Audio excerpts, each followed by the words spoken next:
Ladies and gentlemen, let's get ready to He's taken another one and another, and Howard Foster has stopped it. Wow, that is going to be controversial. That's a crunching right hand, and that must finish it. It must finish it. Taylor trying to catch himself, using his jab, eats a right hand, another right hand, and he goes down. Oh my goodness! The dream is made real. Ricky Hatton rocks the world with a truly stunning win over a modern legend. He is the champion of the world. Yes. What's going on, people? Back again, reporting live out of London. Raps on TV, talking all the best things in boxing. Looking forward to this weekend, this tonight's show. Big weekend in boxing. We had the mega star Canelo taking on Jacobs. So we're going to look forward to getting into that today. Here with my co-host as per usual, Tom. How you doing, sir? I'm all good, Coach. How's things? Yeah, not bad. Good bank holiday weekend. Very good, and nice to have a bit of a period of, I suppose you could say, inactivity. But now we're back again Tuesday. Speak for yourself, support. Now, but obviously back again. Yeah. Got a special guest in the building. Exactly. Two special guests in the building. I apologise. Unbeaten prospect 2-0 Jay Smith, and another addition, a good addition to the team, and also talking their progress. Alfie, strength and conditioning coach. So, guys. How are we doing? Thank you. Good to have you guys here. So obviously for the rest of the show, the agenda is going to be also the win for John Ryder. Congratulations to him for picking up that impressive victory over in Vegas. Also going to discuss the Joshua versus Ruiz, which has now been confirmed to take place in Madison Square Gardens. We're also going to touch on the MTK show, which is featuring Liam Walsh. And in other boxing news, the confirmation of Spencer versus Porter, and we're just awaiting details on date and location. And just to add, Vasily Lomachenko mandated to fight. So we've been told. Luke Campbell. So we've been told. Got that exclusive for you, live as per usual. So, guys, listen, thanks for joining us today. How you guys doing? Very good, thank you. Good. So, listen, Jay, we interviewed you, probably about just over a week ago? Yeah, about that. Yeah. Nando's meet and greet, something very different, you know what I mean? Meet the fans and get some chicken. But obviously, I think the response to your videos has been pretty positive. You know, people want to know a bit more about you. So, I guess just tell us what's been going on with you for the last couple of weeks. I know you're fighting on May 25th as well. Just training as usual. Putting in as much work as possible. Fighting May 25th. Be my third pro outing, and just keeping my head down, staying busy. Got a few. Obviously got a strength and conditioning coach now. I'm under new trainer management. Under Churchill with Sam Mullins and that. So just it's a change up, and I'm enjoying it. So I'm enjoying my boxing again. Very positive, to be fair with you. Yeah, May 25th, not far. 3 weeks. Obviously, you're talking about strength and conditioning. You're working with Alfie. Yeah. I guess before we go into the detail, just Alfie, tell us a bit about yourself and also how you began to start working with Jay. Well, I've known Jay a long time now. 10 years? Yeah, a long time. A long time. And he's obviously, I knew he did a lot in the amateurs. We fell out of contact because obviously life takes us down separate paths, but our children play football together, funny enough, and I saw him not too long ago. I said, you're still boxing? And he said, yeah, I am, but not really taking it as serious as I could be. I said, well, listen, if you ever want to do any strength and conditioning work, I'm your guy. And he, hit me up. He said he's changing trainers. Obviously now he's down at Churchill, Sam Mullins. He said, let's get some training, and we have been, and we're about 3-4 weeks deep. Big improvements. We're working on explosive power. And I feel that on May 25th, you're going to see a big improvement in Jay Smith, the savage Jay Smith. And let's get that right. And and he's got a lot to put on, he's got a lot to show. Because obviously, like he said, he's been inactive. His last fight was 5 months ago. So we're working hard. We're getting it in. And obviously talking about this relationship, how it's materialised. We spoke off camera about how you're broadening your clientele, how you're trying to broaden the fan base within Jay's career. Unbeaten prospect, now fighting on the Tyrone Nurse Chris Congo card. I mean, how kind of pleased are you with Jay's progression since that you started working with him, and how much do you think this will aid him in this period of his career? I think, on a personal note, I'm happy with the relationship that we've got. Because I can tell him if he's slacking or not, and he won't get too upset. But no, truth, yeah, literally, and that's on a friendship level. But all jokes aside, the improvements that I've seen since we've been working, they're coming on vast.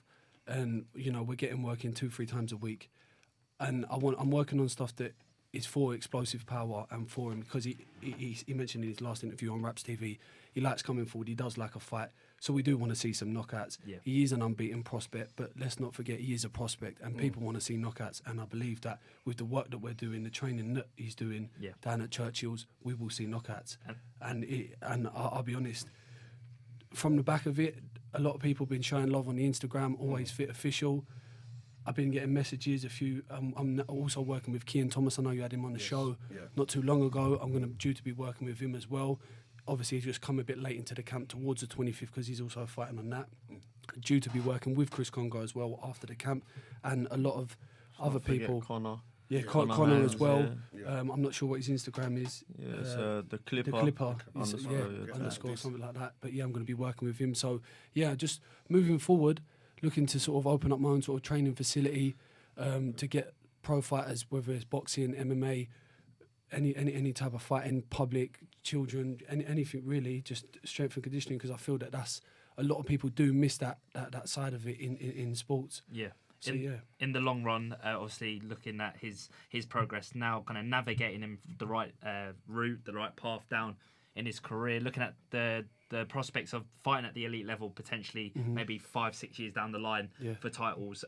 How integral is the strength and conditioning coach, the added nutrition, the just the extra sharpness to Jay? Well, at the moment, because obviously I'm sure Jay will go into some detail, he's never had a strength and conditioning coach, and he is early on in his career. So I feel like we're at a perfect time because he's never had one and he's only 2-0. So he will be with one for now until his career is over. So he will be probably at his A game and best that he can be in. I feel that with the work that we're doing, excuse me, is tailor-made for him, for the way he likes to fight, for the movements, for the punches that he throws. And if he feels that there is anything that he doesn't like, he will tell me, but there is nothing that we've come across yet. And I've tailor-made a package solely for Jay so that he feels comfortable, he's loose, he's flexible, but at the same time he's able to throw big power shots, but be moving agile, and there's none of this static movement. He's not stopped, he's not throwing big punches and loading up too much. He's able to throw the big shots and get in and get out. And I guess, Jay, obviously you said it's the first time working with a strength conditioner, but in terms of your sort of readjusting to the training schedule, the program, like, are you feeling like milestones? Are you feeling like, I'm enjoying this? Or is something saying to me, I'm back to where I was? Like, how are you adjusting to the training? You know what, it was yesterday, like I said off camera, yesterday I sparred and I just felt like it clicked. It could be a mental thing. I'm not going to sit here and waffle. Belief though, right? It could, but listen, a lot of it is mental anyways. But yesterday I sparred, I was a lot sharper. I've always slacked on. I have the ability, without being big-headed, I feel I have the ability, but it's having the levels to take myself up. So what I mean is in the rounds, I like to just go through the motions as such, which is obviously not what you want, especially to the level I want to get to. You can't go through the motion. You can with journeyman, but there's going to come a stage where I'm going to get found out. So yesterday I felt a little click and it was very positive. And now give me a little bit of a push, you know what I mean? Now I think, let me put my all into this because something must be working. It's only, we're only a couple of weeks in, so I'm not going to sit here and tell you that I'm in unbelievable shape or I'm not one of them people. But yesterday I had a very good spar and I felt something positive. So I can only go on that, and at the minute, if it's working, it's making me mentally happy and I feel physically strong and whatever, then so be it. Something must be working. Right? Something must be working. So obviously touching on the first two fights you've had as a professional, what would you say you've learnt the most from those two fights? You may have sort of just eased your way into the pro ranks. Now you're fighting these kind of apprenticeship style fights to learn, get experience. Tom's being politically correct. Have to be, just in case anyone's listening in there. But how do you feel about those? You know two what? fights? My first one, I thought Raphael. I can't remember his surname, but he was he had over 130 pro fights. So in terms of journeyman, he was a high level journeyman. He was good, and that fight was alright, but I wasn't stepping in with right hands. So I'm picking up on little things, but then I had a big layoff from then. I was out for about 2 years, and then I boxed on the 30th of November, and I boxed a guy called Dean Evans coming off the back of a win against Mo Garib. Yeah. He beat a prospect, 3-0 prospect, Mo Garib, and he dropped him twice. So that was nearly 2 weights above what I'm fighting at as well. So I was a little bit edgy. But yeah, in what I didn't box, but I brawled, and in my opinion, I just outworked him completely, and I beat him very clearly. But I'm picking up little things. Just my jab, I really don't want to give away a game plan on how to beat me, but like my jab needs to come on in leaps and bounds, and that's like, I have a great jab as well. I don't mean to keep saying it. I'm not being big-headed. Sam will definitely will agree with me. I have a good jab. I just don't throw it. I just do not throw it. I like to sit on your chest and fight. And look, it's not the way forward anymore. And I was a very good boxer as an amateur. So just try and get my boxing back, and then that way we can go. I've got the fighting style when needs be. But at the minute, I need to be outboxing these journeymen. Forget stopping them. Let's outbox them. Let's outclass them. Let's show what kind of level we're at. Yeah, and then let's prove, because all this coming forward fighting, it's good for the fans and my friends and whatever. They like to see that. But you don't want to be taking that punishment. It's not even a part. I don't feel the punishment, which is maybe a problem, because I take shots and I don't really feel. But it's boxing people. When you watch the likes of, Josh Kelly is getting so much, like, a great reputation because of how sleek and how good he looks. So let's go down that path and let's do that, and then the stoppages will come. That's the angle I'm trying to go at the minute.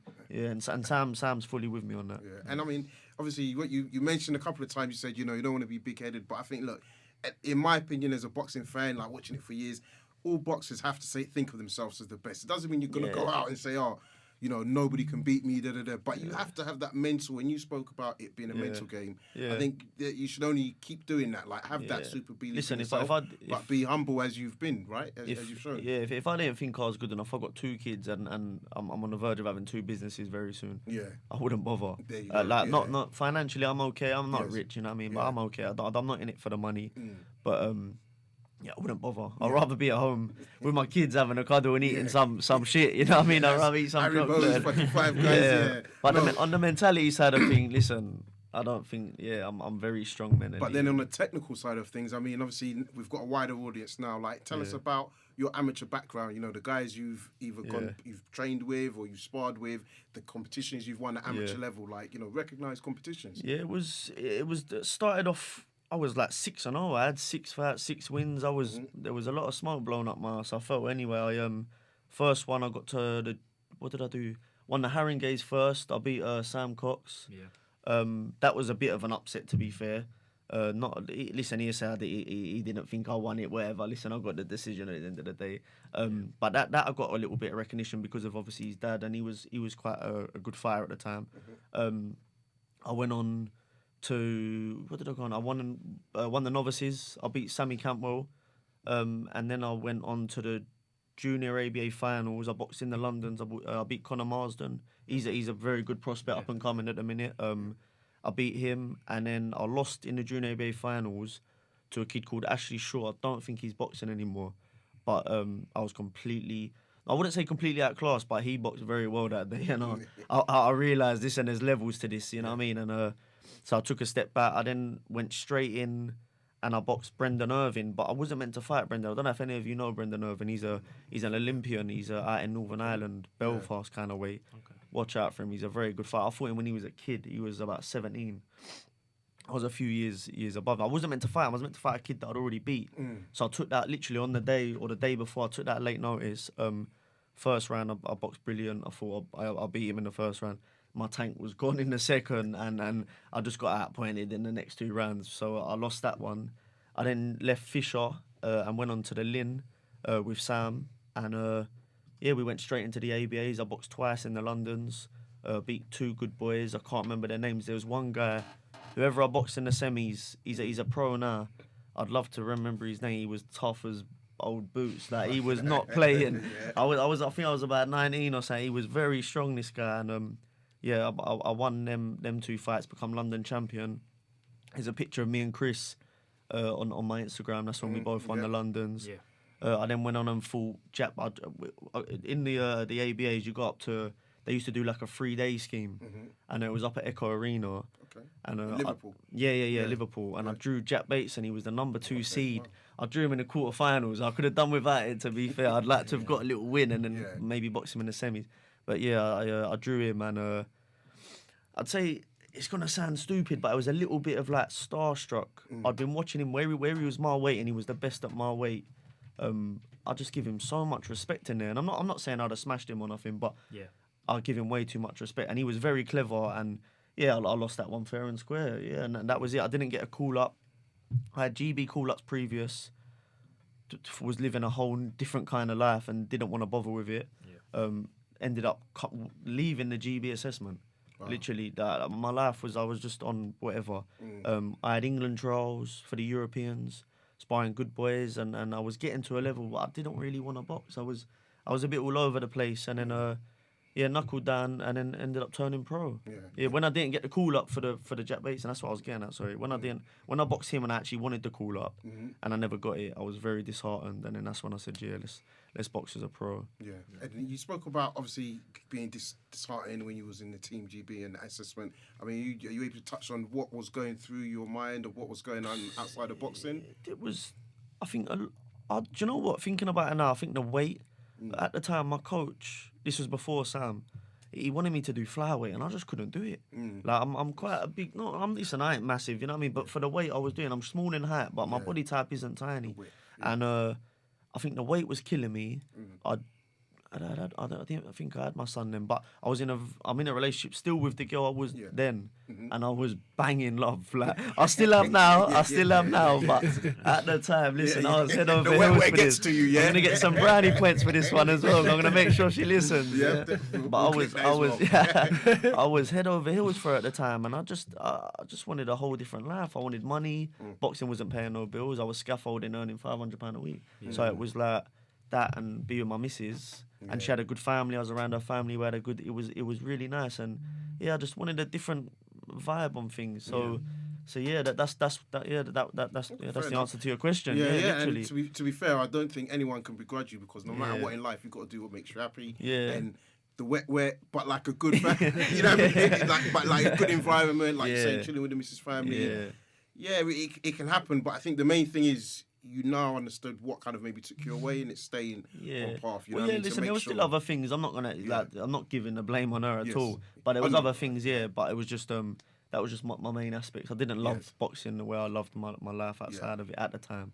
I think as a platform, we've kind of come to realise that a lot of fighters, there are various distractions, maybe not all negative, but some positive.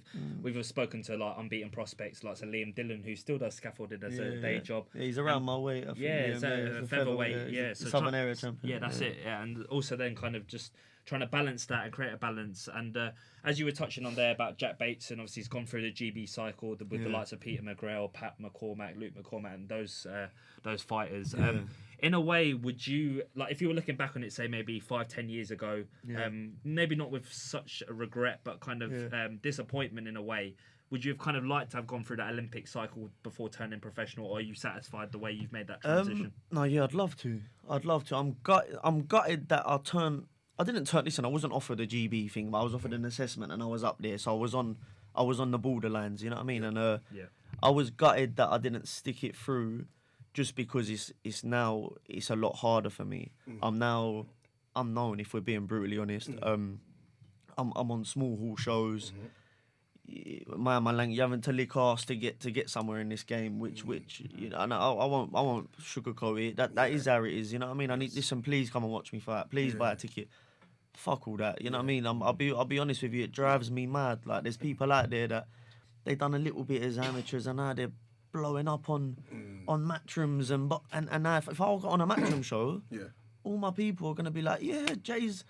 Let's go, and the ticket selling becomes second to none.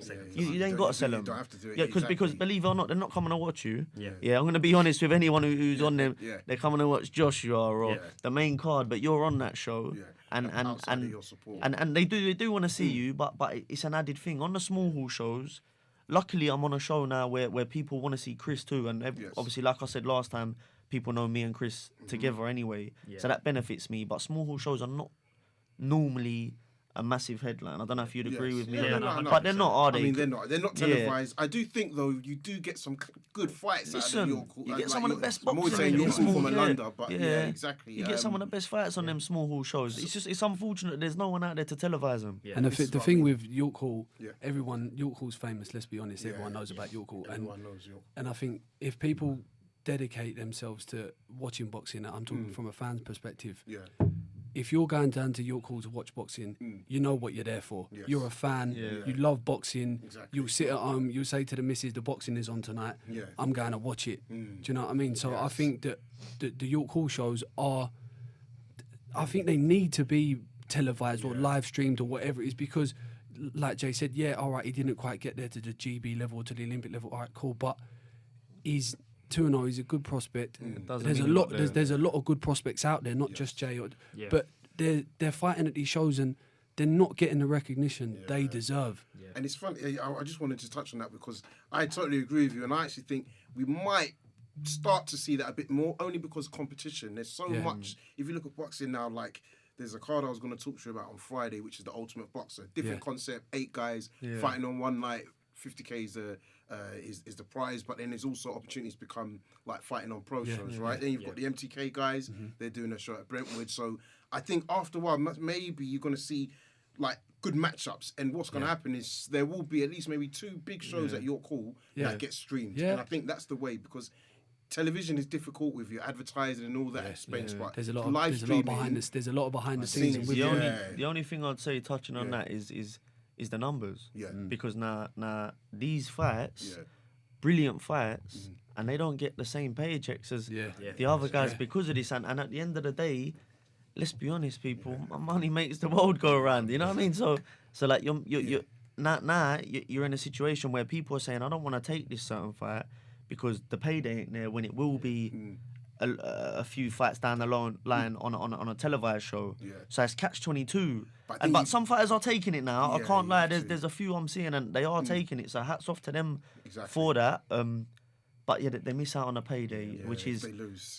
Which is unfortunate. And then it's like, oh, he lost York or whatever. And it's a shame. But I think also it kind of drives home that message when you see the likes of yourself, unbeaten prospects, with the talent and the determination to get to the top on these shows, British Warriors, Mickey Elliott, Goodwin shows that are not televised, are not given the support by the mainstream platforms. But then you have fighters that have probably worked their way up, got onto the big stage, and like you said there, you're friends with Chris Congo, you're friends with Kyan, but their fan base are going to want tickets off them, and there's kind of that, you lose that kind of sense of touch with a lot of the fans because they're only there for the main sort of event stars, whereas yourself, a talented fighter who's come through that cycle of the amateurs, come to the top and in the amateur game and made that change, are you necessarily going to have the same fans come out to you when you have the likes of Chris Congo, Kyan, Thomas? See, I'm be honest, I'm trying to nick off your Chris's support, mate. What I'm trying to do is fight on this show and never fight on the same show as him again, and hope that I can build off of that, and vice versa. Listen, Chris will agree with me. We know the same people, so there's a few boys that maybe know me a bit more personally than Chris, and vice versa. And now when they go to the show, their people's gonna see my people, and it's who you here to see? Jay, Chris. And then next fight, me and Chris ain't on the same show. He does 400, I'll do 300. You picked up. You know, it's a win-win for the pair of us, hopefully. I think the partnership in terms of working with Combo Nation, Chris, Kian, I really hope that's what we start to see because it becomes a bit of a stable. So even if there's 4 of you that they can headline a card, people support, even if it's, again, 2 a year, and then you do your own. I think the other thing that will be good, and I saw it, I think, on the weekend, you're putting a lot of posters up in local stores. For me, I think that stuff is Let me just stop you there. That's credit to my man. Credit to my man Alfie. Do you know what it is? It's like it's out of sight, out of mind. Like I mentioned, Jay's last fight was what, 30th of November, 2018. Yeah, it's a while ago. It's time to. We're taking it serious now. It's time to get the. Let's be honest. Social media is a big platform. Everyone's got it. So it's time to. And everyone's got a pair of eyes. So if you walk into a cafe or a shop or a barber's or wherever it is you're going to get your bits and bobs and you're seeing your man there 25th of May, even if one person follows him on Instagram or one person buys a ticket, it's something.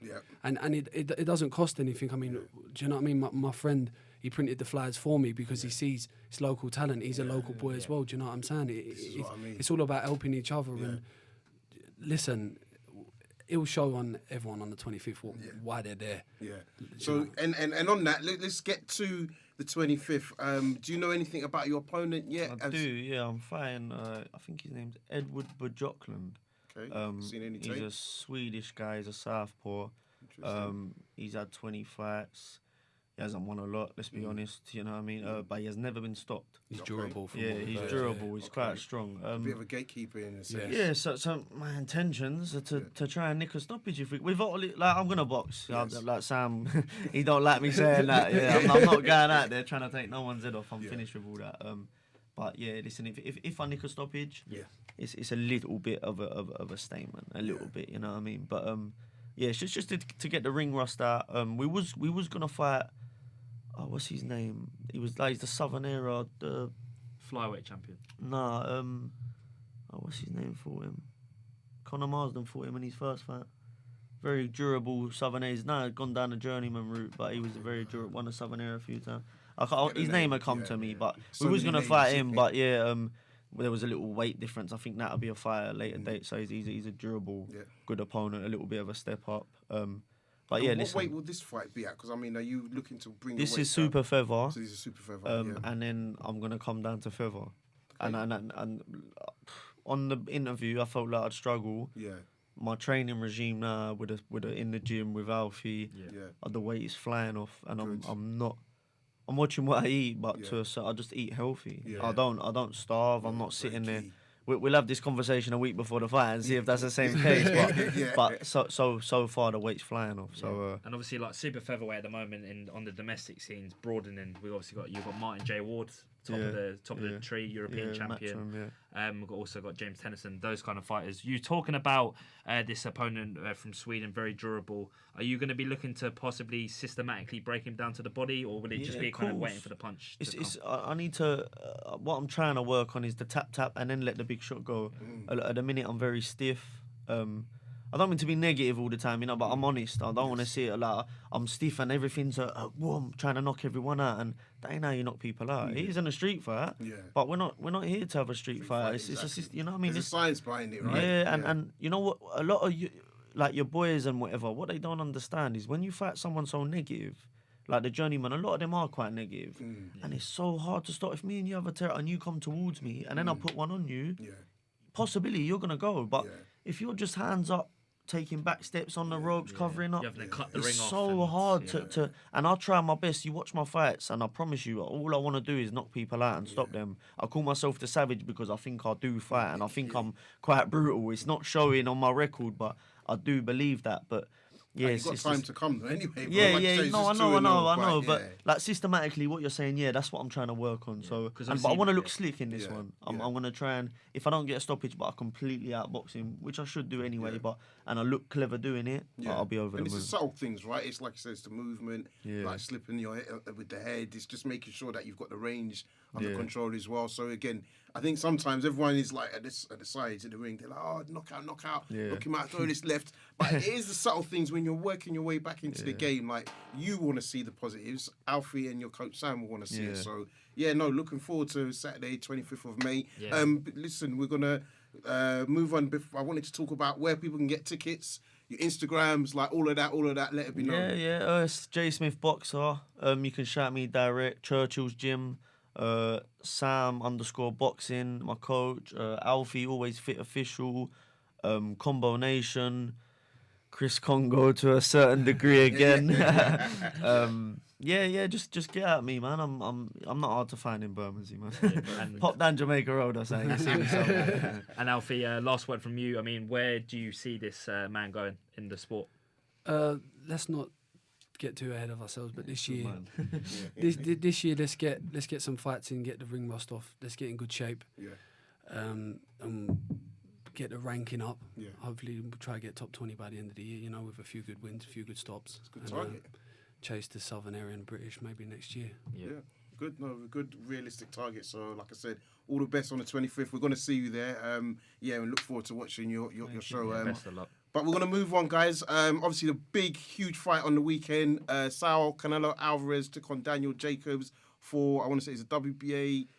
It was a lot. It was a lot. It was a lot on the Did line. anybody see the belt? All the marbles. Did anyone see the belt they made for it with like the Mayan J yeah. pieces? Wasn't Oscar De La Hoya showing him it at the press Yes, conference? yeah. I see it. Yeah, it was nice. special. Was it pink very or special. pink belt? Was it? No, that's who got the pink belt. I think Mayweather got the pink belt. Oh, was it? But it was a green. It was Something's- green and gold, but it had all these Mayan jade Yeah. pieces with ancient warrior meanings. Very, very detailed. But overall, I mean, guys, what did you think of the fight? I'll start with you, Tom. What did you think of the fight? No, I thought Canelo boxed masterclass. I think, in my personal opinion, I think Jacobs was a beaten man after the fourth round. He came back to the corner. You saw Rosier telling him, "Oh, you're doing well, you're doing well." But at the end of the day, he was getting badly beaten up for those first 4 rounds. I think the way Canelo's, because the thing with Canelo is he's very good at holding his feet in the centre of the ring, and you saw the little kind of a combination he did where he slip, pivoted around the guard, and then those kind of things. When you have a fighter like Jacobs coming through, like coming at you with that that pace and that momentum, you've got to be able to use your feet. You've got to be able to counter tuck up and hit him with shots. So I think Canelo, very good repertoire of shots, very good at using his jab and pushing out his range. Because as a shorter, stockier fighter, you kind of haven't got that much leverage with your shots. You kind of get in the inside on your chest and just let unload. So I was really impressed with Canelo. I thought Jacobs boxed poorly, if I'm being frankly honest. But Canelo just showed his class, and I think he's at the peak of his powers at the moment. Jay? I'd 80% agree. I don't think Jacobs was as bad as other. I don't think he won. People making a case for him winning, I think is more on a personal level, if I'm honest with you. A lot of people see his story. He's got a brilliant story. And he's the people's champion, for being honest. Canelo, I loved him, but after the meet and all of that scenario, I went way off him, and I sort of lost a bit of love for him. So I would love to have seen Jacobs win. I thought he had a good, I think it was from about around the 5th, he did start to really pick up his work, but only to keep himself in the fight. There's no case for a win, and it's a shame. But listen, he held his own against probably the world's best right now, you know what I mean? He's unreal, that Canelo. So yeah, hats off to Jacobs, and he will come again. I think he said in the press conference he's thinking of moving up. I think that'd be a good decision for him. He's a big fella, and hopefully he can push on, and then he skips Golovkin, skips Canelo, and he can get some clout of his own. Exactly. I mean, just to touch on that, firstly, hats off to Jacobs for just getting in the ring with Canelo. I mean, you're talking about a man that's in his prime who's only got one loss, and that's the Mayweather. So to get in with him, he's got some balls on him. He didn't look like he wanted. I wouldn't say he wanted to be there, but the weight isn't right for him. He's too big of a man. Canelo's perfect at that weight. He's in his prime. You see this power of just a jab. You hear the way the jab slapping off his forehead. You just see pap, pap, pap. I mean, Jacobs is throwing the jab right hand. You're barely hearing anything. He just looks depleted, drained. And from like a professional point of view, he just didn't look like he had the power to even stop Canelo. And that's all you. If you're going to fight Canelo, you need big power. You need big power. I mean, I get the whole meat incident a few years back, but to stop a man like that, you need power, and I genuinely believe that there's only one person that he has fought that could do that. And whether they fight again for the trilogy, who knows? But hats off to Jacob for doing his best. But it was clear. Yeah, and I just wanted to touch on that in terms of for me it was a lackluster performance from Jacobs. I was watching it, thinking, when is he going to get started? If you remember the Triple G fight, he was really kind of putting Triple G on the back foot, whereas Canelo kind of had it all his own way for the first. Them first 4 rounds, it was just like even 5, 6. Something. Canelo just he was getting touched here and there, but just a slip in the jab. It was all Canelo, and it was almost like, is Jacobs even in the ring? This is it. And then I don't know whether it was just a reality of facing someone like Canelo, because you spoke about the shots. He landed that big left in the 9th round. Didn't even face Canelo. No. And I was looking at... He just took it and walked. Kept walking him down, and I was thinking, this is not a good look for Jacob. So, like you, I just didn't... I was disappointed with Jacobs because I was kind of gassed for that fight. You know what I mean? It's like you were saying, cool. You know what I mean? I was thinking, the story behind it. The story behind it. You're thinking, can he do it? Because with Canelo, it's like, you've got to knock him out if you're going to win. Then you saw the 173 pounds limit. But what I find interesting, he went up in terms of 173, but there was no impact, really. Do you know what I mean? In terms of he had all that weight, Yeah. but he not once did I see Canelo really go back, move Yeah. out of fear. Whereas I know Canelo caught Jacobs at one point, and Jacobs was really a bit on the run. Yeah. You didn't see that, so yeah, disappointing to be honest. But I want to ask you guys: is after that fight, is Canelo pound for pound number one? I mean, just to quickly just touch on Alfie's point about that sort of difference in spite. I think Canelo had a lot more spite in his punches, and I think as well there was instances where like Jacobs would crouch and throw a jab, but he'd be immediately countered with another jab. Instantly counter. I mean, it just as soon as Jacobs would throw something, Canelo would say bam, bam, countered straight away. He lost his way a bit towards the later rounds, though. Canelo, he did lose his way. He gassed a little bit. Yeah. But listen, that's probably normal. And because that's everyone's picked up on it. I'm glad you said that because I was thinking he did definitely had a lack of stamina. Yeah. But then the thing is it in his mind he's like I've probably won 8 rounds. He Like, do you worked think very he gets hard in the first First 6 to 7. Yeah, so and then to come on the receiving end of shots, it's obviously going to take his toll a little bit. I think he had a few rounds off. Yes. Could it be said? You reckon he went in there to knock him out within the first 6 and thought, all right, I haven't knocked him out, but I've scored high. Let me coast. That's what I think. That's what I'm trying to say is because he threw some big shots, but by the time he got to the 8th rounds, And let's be honest, Jacobs is a bigger man. Yeah. All right, they was almost at the same weight, but height the as height well, he had difference the is height on him. ridiculous. But for me, I think Canelo showed that he's a top fighter because that didn't bear no. A lot of times, height doesn't really mean anything, but in this fight, it was it nothing. meant nothing, There was no advantage for Jacobs at all. He didn't even outbox him. And or the reach either. Yeah. Because he just... Or the movement. Literally. It was just like Canelo was... I mean, a lot of people were saying Canelo seems to have really picked up from that Mayweather defeat, a lot of skills. I think it's fair to say that, right? I don't know what you guys thought. Yeah. Yeah, no, I do. I just... Listen, I don't know what the scenario was with the meet or whatever, but I did lose so much. Like, I proper loved him. Yeah. Even when he fought Mayweather. Like, I was, Canelo's the guy. And in that little situation, it just puts a negative reflection on what he's done. And you say little, and I think you're more than I think a lot of people felt like that because you had then the judges. Let's be honest, the first fight there was something dodgy going on there. So even when he fought Mayweather, he got schooled and he got a draw. Then, if you remember, I think a year before that, when he was ordered to face Golovkin, he gave up the belt. Yeah. So there's a bit of catalogue of why people are like, Canelo's corrupt and all of that, but he just performs. So, I know it's hard to look at him. You can't take what he's done away from him, but you can look at him with a bit of a tainted light. Yeah, I think this time round, obviously there has been a backlog of kind of controversy, bad decisions, but I think this time around, you look at the scorecards: 116, 112, 115, 113. I think you could say they're fair scorecards because, like you said, Alfie, 112 I think there was one a bit closer than that. 115, 113. I was okay. That one was a little bit out of reach, but the 116, 112 also perfect. Because the way he nicked about 4 rounds, then he towards the end, and then he probably lost the last and one in between that. So. And that's actually an interesting point because Eddie Hearn in the week was saying, the judges will be maybe not a bit more strict on Canelo, but knowing that everybody's saying, Canelo's got the judges in his pockets, maybe they won't give him the fight. But for me, I had it about 116, 112. I did hear a lot, even through the commentary, that they was both very happy with the judges. I don't really get into that side of thing of boxing, so I'll be lying if I said I know all these people, but I know that the commentary was they were both mutually agreed that they're happy. Yeah, I think Carl Froch had quite fun. He had control, isn't it? After 4 rounds, I think he had it 1 round. I'll be honest, one round. That commentary from Carl Froch, listen, I'm not really a fan of him. I'll be brutally honest with you. I'm not gonna butter it up. He is a lost soul, Yeah, he's unfortunate. and I was going to bring it up because he was obviously out in Vegas. He loves the publicity. Talking about a third Groves fight. They're saying he's already in the gym. Well, he's been in the gym and he was saying, "Watch the space." He needs to chill out. He needs to chill out. I can't even watch his videos.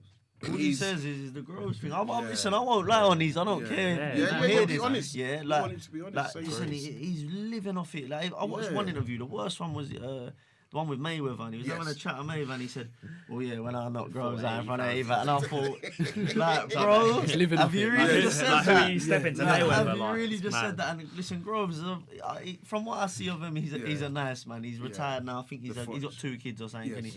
Let him be, man. You beat him twice. First time you didn't beat him. Let's be brutally honest. The second time, fair and square. You've earned some very good dough, the pair of you. Let it go and just chill out. You're past it now. You couldn't get in with the best certain fighters right now. And let it and even what he was saying about Andre Ward and with Frost, boring, mate. boring. I think he changed his tone though, when Coldwell put him in his place a few times, from what Yeah. I heard. Because when Yeah. Coldwell was talking facts, and then Exactly. then when someone else would pick up on that, Frotch jumped in, and agreed. Yeah. But previous to what he was just saying, Saying. said a completely different thing, and then contradicted himself by Yeah, I agreeing don't- with what Coldwell said. I So. don't know if it's because when you look at Frotch, I will say he kind of rebirthed that whole Matchroom Sky Sports partnership in terms of like really doing bigger shows. Obviously, the Wembley is the key one, but yeah, I think I'm surprised they still give him a spot because I don't think his analytical breakdown is great. Do you know what I mean? He's not on liked. a lot of shows for Sky. Yeah. He does a lot of commentary. He does a lot. So I mean, I would have loved to seen on particularly that fight Canelo Jacobs, Andy Lee. I think not just because he's Irish and he's got that sort of connection. I'm sure you're not being biased. Not being biased, no, I just personally, because obviously with the stuff he's done with BT, I think, like you said, he's not the best analytical, viewer of fights. I think he's done well for the sport. He's put British boxing on the map with the 80,000. But I think there's a difference between fighting and then actually having a perspective on fights, watching it. Like you have the three judges ringside, neutral, but then you also have him who's sitting ringside watching a fight, and you think like throughout the fight, from the first round, the first bell, right to the 12th, he had it close. He had Jacobs I know. At some point, I think he had him winning the fight. I don't remember that, Yeah, but I he did, remember you're right, he you're probably right. did. But I remember he just had it at the end of the draw, and I was thinking, what was he watching? Because you know what it is, and then because it's like late, A lot it of was people like 5, jump on 6 a in the morning. bandwagon, don't they? Yeah, and then you can't start questioning yourself. But I always believe, you know what, you got to just believe in what you see. Yeah. So That's it. you might get it wrong because you don't know everything about boxing. You can't see all the subtleties. That's why the but commentary plays a big part. Yeah, you know? That needs to be 100%. sorted because there's been a lot of fights and I've watched and I'm listening and I'm thinking, like, what are you talking Mute. about? and I understand boxing to a Yes. certain, I'm not that, but I understand. And if as a boxing man, you listen, and then the people who don't, they pick up on that, and now everyone's screaming. Jacobs slack. Not everyone, but there's a few. I'm hearing he got robbed, and I'm thinking, come on. See, you know I'm what I that mean? surprised because to be honest, even when you said that in the studio, I was thinking, I haven't really heard anyone say anything for Jacobs. I'm like, he got clearly beaten. There was, in my opinion, he did. Yeah, was but clear, no, yeah. early doors there was a lot of people. Wow. Listen, the fact that you have to, did he, didn't he? Yeah. Shows that you're thinking, did he? Yeah. He did. He lost. So the fair. fact that you're even thinking on this, that he they did, wanted to give it to Jacobs. Then I think the commentary is a massive play. And And that's not just even program. Like you touched on there, you had an amateur fight where you got the decision. At the end of the day, it's in paper, it's scripted there. If you get the decision your way, that stands as a win for you. The only thing I would say, the amateur game, is very. That can go the other way. You wear an England vest, you box with an England vest on, and I promise you nicking the result. I don't care how it comes about. You put that vest on, you're gonna nick it, and it's like It's coming home. that's where the corruptness is. I was gonna say, There's at a that lot of level. corruption in boxing, and it's a shame because there's talented fighters that get disheartened and quit due to that. But bringing it back to your question, Coach, about top 4 pound for pound. I mean, what's your perspective? You think Canelo solidifies himself? Yeah, to be honest, I do think, in my personal opinion, I think it's either him or Crawford. Yes, thank you, my man. And My I just think, to be honest, Canelo's probably had tougher opposition than what Crawford has had for his division. So I think it's hard to see past Canelo as number one. He has to be top 3, in my opinion, if you know boxing. I respect Lomachenko, but for me, I would have liked to see Lomachenko unify division. Canelo's more or less doing that at the moment. So, yeah, I would say he is. But again, what do you guys think? If Crawford fights Spence, Yeah. and I strongly believe Crawford beats Spence. Ah, man. Yeah, a lot of people are saying no, and I don't know why. I don't know why people are saying Crawford's going to beat Oh, him. you're calm. Listen, off camera, we'll have a wager on that. We'll have a wager. We'll have to step in now, keep them apart. I just can't. I just feel like Spencer's it's all gone to his head. Yeah. And I'm not taking away how good he is, be but he's honest. around like Broner and that now, Yeah, I don't like and he that thinks stuff. he's a gangster, and he's I don't like that chill stuff. out. Yeah, Yeah. listen, Doing a lot for social Crawford media. is the most Yeah. humble guy. Yeah. He didn't say a word when he boxed Khan, and he completely battered him. And everyone was saying people was having that as a 50-50. I said no Yeah, I way. don't know. No I said way. no Yeah, way. no way. And Khan, what a great boxer, but Yeah. Crawford just outboxed one of the best boxers that everyone said Khan would have given Mayweather the biggest problem. Yeah, that's what So they surely said. let's start to think, if you thought that, Yeah. I know Khan's a little bit past what he was then. Yeah. What level is Crawford on then? Yeah. And when he boxes Spence, Yeah. we'll I see. can't say- Yeah. and I mean, I hope that fight gets made. I have to be honest, I hope it gets made next year. Because I just want to see Spence against a Thurman or a Porter and collect some more belts. He beat Porter. I think he will beat Yeah, Porter he as will well. beat Porter. But yeah, with the Crawford one, I think that's going to be when it happens, it's going to be a great fight, and they're both very similar personalities. I think Yeah. Spencer, what I don't like at the moment is, like you were saying, the Broner, Gervonta Davis. Yeah. He Even seems the to be Charlos. the Charlos. He seems to be involved in that a bit too much, and it's like, all right, When he come over and boxed Brooke, he was Yeah, brilliant that's what because I mean. his character, his attitude was Yes, great. yeah. And then obviously, listen, but it's hard, isn't it? I can imagine his paychecks and what the life you live after that. I mean, and then I guess he's got to be working in the gym, but there's a video of him where you can tell he's drunk. Yeah. Because he's like, I started boxing in 2016, and then you're like, what? Like his maths are all over the place, and you're just like, no. But listen, we've got a couple of calls, so I'm going to open up the lines. 488. The floor is yours. Question or statement? Hello. Dave calling from the Boxing Voice and Punta Boxing. How's it going, guys? Yeah, You okay? We're good. Yourself? Yeah, good man. Long time. Long time. What's on your mind, bro? Question or statement? Statement. Absolutely spot on with the Canelo fight. Yeah. It was hard to give any rounds earlier on to sorry, over to Jacobs. That's how much of a long day that's much of a long ass day I've had today. Yeah. It was very hard to give Miracle Man a round past round 7. So prior to round 7, I think he should have let his hands go earlier. Yeah. I think he scored very successfully in round 7, moving on forward, but he was too slow off the mark. And we were expecting a lot for him because of his story and so on and so forth. And I think some people got built up into the hype maybe. But Canelo won convincingly. Yeah. Did you guys see the part where he was evading shots? Yeah, it was a class. Round 4, wasn't it? Yeah. Different level. Honestly. Yeah, that was some magical stuff. I agree with you as well. I think he is pound for pound number 1. I think his resume is good. The only thing that's going to be tainted on his resume is the Mexican meat scandal. Yeah, it's true though. Yeah, and the judges. Yeah. But... Yeah, but fantastic performance. You guys watching the Hurd and Julian Williams fight this week? Or? Yeah, we'll be watching that. Yeah. What's your thoughts on that fight? I think Hurd's going to win that quite convincingly. To be fair, I think the only loss on Williams' record is Charlo. Was it Charlo, wasn't it? Yeah. So I think he's going to win. How are you scoring that? Yeah. I agree with you. I would say Julian Williams. I just hope we get the Charlo fight. I mean, I think this is probably not an ideal fight for him, but I think we need to see him face Charlo. Yeah, as soon as possible. Yeah, I think with PBC, they're probably going to push that to happen. There's a lot of competition at the moment in boxing, isn't there? With Matchroom and DAZN, PBC, BT Sport. So I wouldn't be surprised that this is going to be another surpassing year, to be fair. Yeah, and I was going to say, Dave, so listen, you're obviously with the Boxing Voice. I'm here with Jay Smith and Alfie Price. Sorry, Alfie, always fit official. He's fighting on May 25th. You guys should make sure you get down there and get out some interviews and push some content for them. Most definitely. Yeah. Let me know, and we'll definitely be there. You guys over at Old School Boxer on Friday? I may be. I'm in two minds just because of the timing. And we've got the MTK show on a Saturday. But yeah, no, you're going to be there? Yes, I'll be there. Right. I was going to say we'll be there, but yeah, we'll definitely be there. Give me a shout, and all the best. Yeah. Perfect. You two all the best. All right. Cheers, mate. Moving on. Have a good one. Have a good Anyway. one. Nice Cheers. one. Thanks Enjoy for your the evening. call. Top man. Thanks. 734. The floor is yours. Hello. Yo, what's up, guys? What's going on? It's D. Yeah. How you doing, bro? How's it going, D? Yeah, not too bad, man. First of all, I've got to stick up for Carl Fox, man. You guys are going in a bit hard. Fire it back at us. Fire it back at us. Oh, mate, sorry, mate. Let's go, champ. I didn't know that was your guy. You're one of the 80,000, yeah? Exactly. One of them ticket buyers. Yeah. Nah, one thing I think with Fox, what you got to bear in mind sometimes is it's that term that some people use, like a typical English term, but I think with him it's valid where they say tongue in cheek.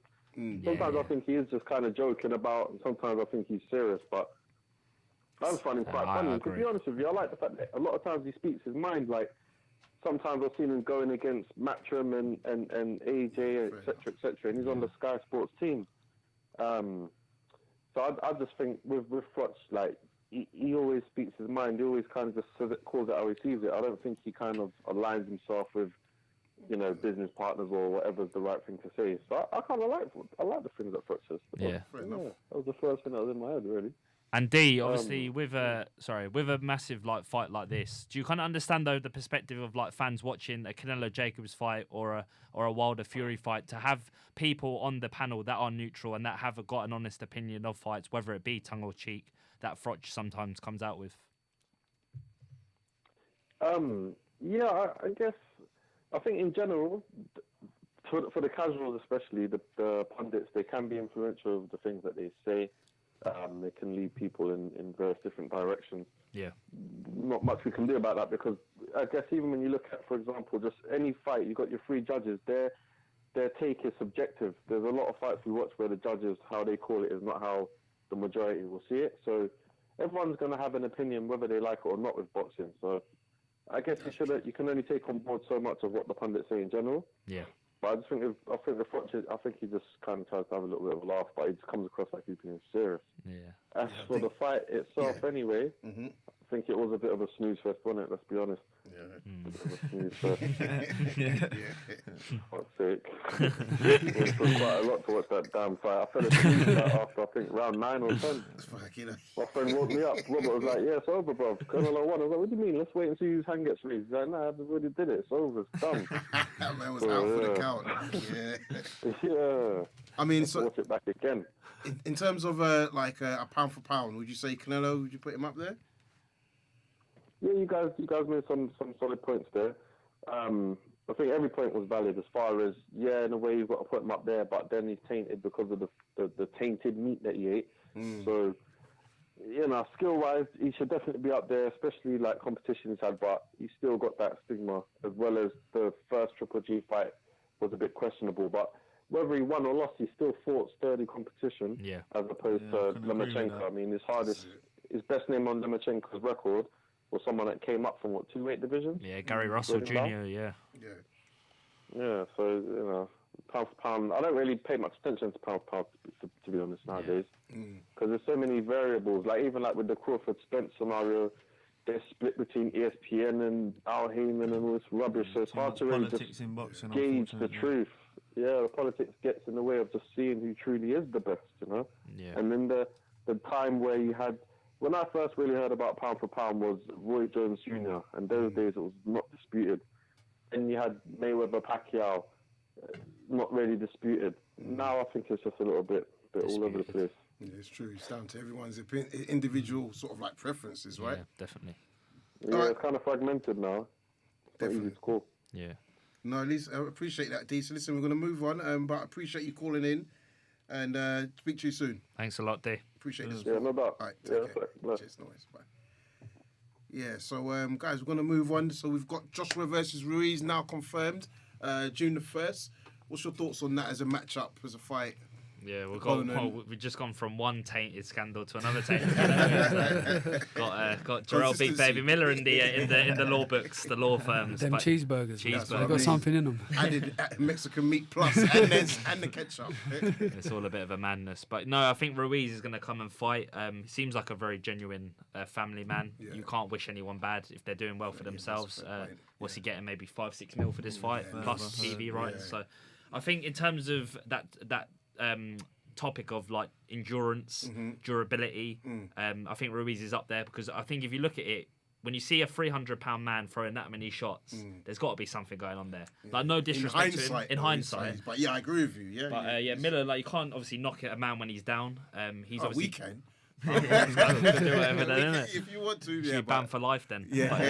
But now, obviously, Ruiz, all jokes aside, is going to come and fight. I think Joshua knocks him out, probably late rounds. But I think he's under the scope a bit, because he's taken Joseph Parker the 12 rounds at championship level. Joshua's then taken Parker the 12 rounds championship level. So it's like a triangle really of mutual opponents. But I think the difference is Joshua can soak up a punch. I think he can get to Ruiz a lot earlier. Parker doesn't carry that explosive, concussive power that Joshua does. I think once Joshua touches him with the jab to the body, he's going to be a bit frail around the body and head. So I can see it being a late stoppage, but then again, it's boxing. Ruiz could catch him with a shot early on, and it could all twist on its head. So you never know. I don't know. Personally, if I'm honest, I haven't seen much of Ruiz. there's a lot of heavyweights out there that I don't really follow. There's obviously your top 4 or 5, and that I do keep track on. But apart from that, I ain't seen a lot of him. I've seen a few interviews. He seems like you said, a genuine guy, a nice guy. And listen, he's been paid $5 million or whatever to step up and have a tear up. So I can hats off to him. And he's completed his family. He's financially stable, and well done. I think it's took the little bit of limelight off of Joshua in the America thing, because the Jarrell Miller, as much as we might disagree how much of a big fight it was a hyped up fight, and he would have got quite a lot of recognition from it. Especially where his level of opposition has been subject to certain people's opinions. So yes, it's a shame on that aspect. But apart from that, good luck to him. Everyone's getting paid, everyone's happy, and he's going to make a name. I just really want someone to give Dylan Whyte a shot. I know it's a little bit off topic, but that's just my thing. Dylan Whyte, Fury said he will. Let's see that, because Dylan Whyte's a genuine guy. He's from South London and whatever. He's from the roads and whatever. And give him a shot. He's earned it. So let him have his go. Yeah, definitely. I think it brings up that kind of debate, because you see Dylan Whyte, he's fought maybe 6 or 7 WBC championship fights. Ruiz, relatively unknown to the UK fans. He's obviously got a Puerto Rican background, so he's going to bring that fan base in America, the Latinos, the Hispanics. But I think as well, like you said, Jay, Dylan Whyte's earned that shot. To say that, would he have taken that fight on 5-6 weeks notice? No, because it's a much bigger fight. It shouldn't happen in America anyway. Yeah, that's what I said. Yeah, it needs to happen here for the English fans and whatever. I'd love to go to that. It's a waste of money, really. To be fair, now Joshua's fighting with Ruiz. Is it going to draw as much of a crowd as the Miller fight? I don't know. I can't say that I'll be over the moon to stay up and watch it, if I'm being honest. You know what, though? You probably still will. I probably will. Everyone still will, innit? Let's be honest, we all still will. But can I say, so what I think you're getting at, and I touched this last week, I think it's, for us, we all know a bit of boxing, so we will stay up. It's the casuals. And I think the casuals are looking at this and they're just like, who's Ruiz? Look at the size of him. Well, listen, I box, I don't have a clue, if I'm being honest. I acted like I knew a little bit, I'm lying, I don't have a clue. But there's other people that, trust me, we know Joshua casuals. Like, they like, the only thing they know is Joshua. So I think there's going to be a slight impact on that, because I'd like to know what, because don't forget, it's what, £25 you're going to have to pay? Is it pay-per-view? I might swerve it, man. You know what I mean? It's like $24.99, isn't it? Yeah, so it's, and then it's, what, 3-4 in the morning? Yeah, unless you link the plug for DAZN. But you can't do it, unless you VPN unless you do it, but that's it. So, but my point is, like, it's going to be a bit of effort for his casual fans to now, are they going to either stay up, and it's not an exciting Depends what fight, the undercard's saying, because a lot of the American undercards are a bit poor. Didn't Eddie Hearn say that he wants to pack the card out with British fighters, the American fighters? Yeah, Callum Smith is on there. Is Callum Smith on it? Yeah, well, I think he's supposed to fight Nassan Nadam, is it? Hassan Nadam. You've got Katie Taylor, unifying. Buatsi should be on that card as well. Callum Johnson, perhaps. Yeah, so there's a few names that there. He's going to have to pack the cards, let's be honest. Let's be honest, because as fans, we were all a bit let down. As much as we're going to slag Miller off, we were let down. We wanted to see a proper fight, especially after the stick that AJ's been getting and all the controversy with the Whyte offer and the Wilder and the Furies, and now they're all fighting other opponents that no one was even talking about at the time. But it'll be interesting to see what's next. And I do think that's a good point, because I think the next round, as it were, I think we're going to start seeing matchups. I don't think AJ's swerving as much as people make out. No way. Yeah, I don't think you know what? he is. At first, I thought he was, but you're right. I did.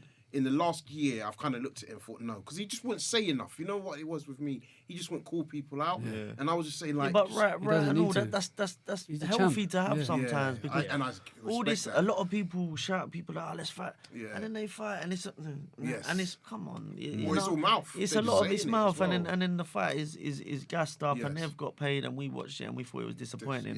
How many times have we done that? Sorry to interrupt. Coley Chamberlain was a prime example of that. Yeah, that was... I was there that night as well. I was there as well, and it was like... I like both of the fighters, but the fight was poor. And they know that. I mean, we've had them both on the platform. But now it's a question of, is that a Coley bringing that to the table. Yeah. So Yes. it's all, there's politics in Yeah. boxing. But I will say, like you, I think in terms of the swerving, I think he's 100% proved that with the Ortiz, because I think at the end of the day, they put the offer out to Ortiz much more than I would have expected. Yeah. And Ortiz turned Now it that's down. questionable to why. Oh, I think. But then they, Well, yeah, we know, we but know, why? yeah, You yeah. know what I mean? And I think Now people let's need look to- into that. Exactly. Because if we're all screaming about Miller, then Yes. 5 million, but I'll go and fight him. Give me Bro. 5 million, I'll swear to you, I'll go out there tomorrow. Middleweights would have gone up to heavyweight to fight him. You know what I mean? At like 5 million, or was it 6 or 5? Then 6 million. Listen, 5, give me 4. That's what I'm saying. Give me 4, I'm gone. Man, I'll run around for like 3 rounds, say just punch my arm, and then That's it, mate. Even done. for £1 million sentence, Yeah, put me in yeah, with Joshua. yeah. I don't As long as mind. there's no headshots. Yeah, exactly. I Just need to tug, get just to do tug up something the the next rope. day. I'll be honest, I'll walk onto the big round for that Oh, money. bro. Don't worry about that. Yeah, but you know what? So like, I've trained with a couple of boxers, like Ashley Theophane, who's from All Stars, and he's a lightweight. So every now and then you do like little odd sparring, fun sparring, and I've done some with him. And I have to say, I know he's not even trying. And even when he digs you, like when professional boxers dig you, there's a difference. Yeah. So I'm just like, £1 million, a completely different ball game. No, yeah, Bro. sparring for fun and we're getting paid. Listen, Like Joshua Wilder, I wouldn't want to take punches. But I like what you said about Dillian Whyte, because he's fighting Rivas. Good test. A lot of people again don't know him, so they think it's But if you look into his background, exactly. it's a He big just test. knocked out Brian Jennings. It's a big test. Yeah, Cuban elite amateur. Exactly. And them Cubans are tough. they're tough, and they've got heart. And it's like you're saying about not just like what Dillian stands for, it's like who he's representing as well. You know what I mean? He's opening the door, so you've got Pesta, well, it took a long time for people to open up to him. But what he's doing for the likes of Pesta and even Richard, I know obviously I boxed with Richard as an amateur, and Richard is a big name in that cruiserweight division, you know, and he gets a win over that Billiam Smith.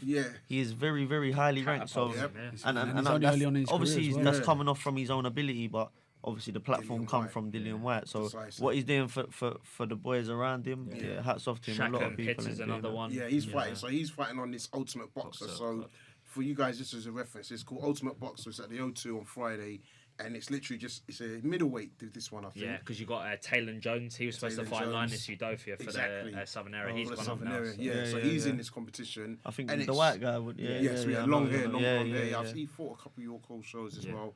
It's like a little prize fighter kind of. Essentially, that's what it is. It's a prize fighter, but it's interesting. So again, if you ever get the chance, go down there, just see what it's about. You know what I mean? You never know from an experience perspective. It could work in your favour, but got to learn from the main man Dean White, who gets around to all the shows. So if you get down to the press conferences, the weigh-ins, why not just go down, show your face? You just say, Coogan, give me an interview. Who are you? You'll find out soon. Why are you swerving me, Coogan?